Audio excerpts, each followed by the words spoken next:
নমস্কার বন্ধুরা, রকমারি রান্নাঘরে আরও একটা দারুণ রেসিপিতে আপনাদের সবাইকে স্বাগত। ফুলকপি তো অনেকভাবে খেয়েছেন, শীতের ফুলকপি একবার বলবো এইভাবে খেয়ে দেখুন। গরম গরম ভাত, রুটি, পরোটা যেটা দিয়ে খাবেন একেবারে জমে যাবে।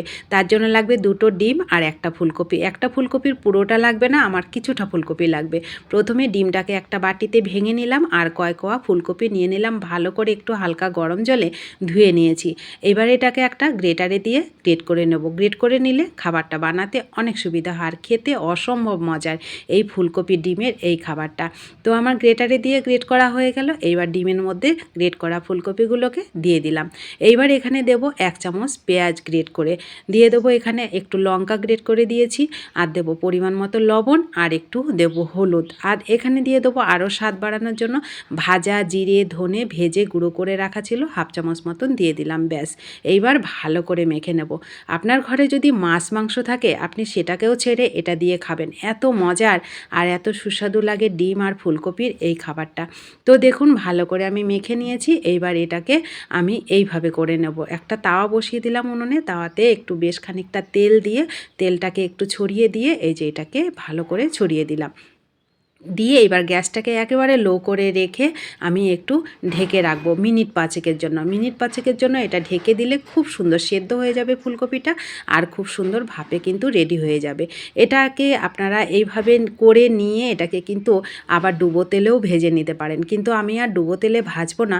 এটাকে এই যে একটা প্লেট দিয়ে এইভাবে উল্টে দেবো। এইভাবে উল্টে দিলে আর উল্টাতে কোনো রকম অসুবিধা হয় না। তো ব্যাস, এইবার আমার হয়ে গেল। এবার এটাকে আমি নামিয়ে পিস পিস করে কেটে নেব।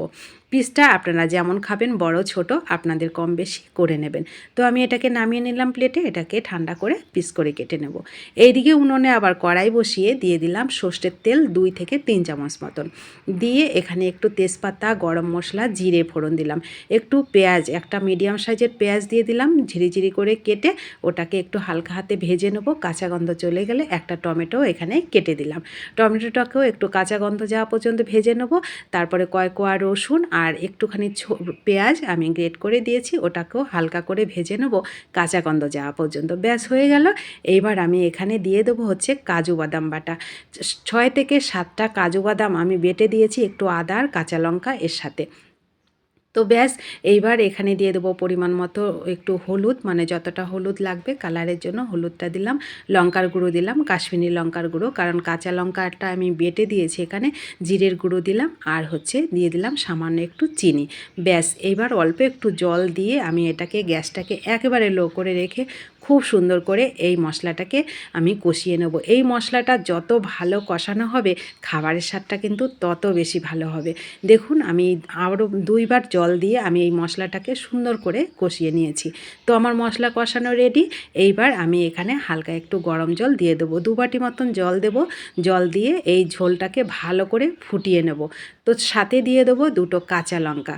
লঙ্কাটা আপনারা যেমন ঝাল খাবেন সেরকমই দেবেন। একটু ধনেপাতা কুচিও দিয়ে দিলাম, আর হচ্ছে কাঁচা লঙ্কা এর মধ্যে দিয়ে দিলাম। ব্যাস, ঝোলটাকে 2 মিনিট ভালো করে ফুটিয়ে নিয়ে এই যে পিস পিস করে রাখা ফুলকপি ডিমের অমলেটটা এর মধ্যে দিয়ে দিলাম। এটাকে আপনারা অমলেট বলবেন যেটাই বলবেন, খেতে অত্যন্ত সুস্বাদু হয়।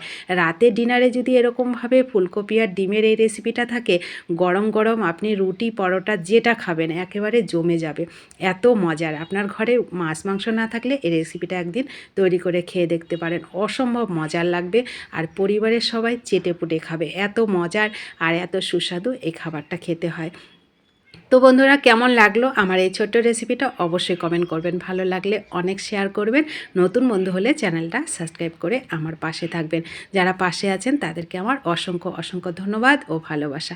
নামানোর আগে একটু ভাজা গরম মশলার গুঁড়ো এখানে দিয়ে দিলাম, জিরে ধনে গরম মশলা দিয়ে ভেজে গুঁড়ো করা ছিল ওটা 1 চামচ দিয়ে দিলাম, একটুখানি ঘি দিলাম। ব্যাস রেডি আমার দারুণ স্বাদের একটা খাবার।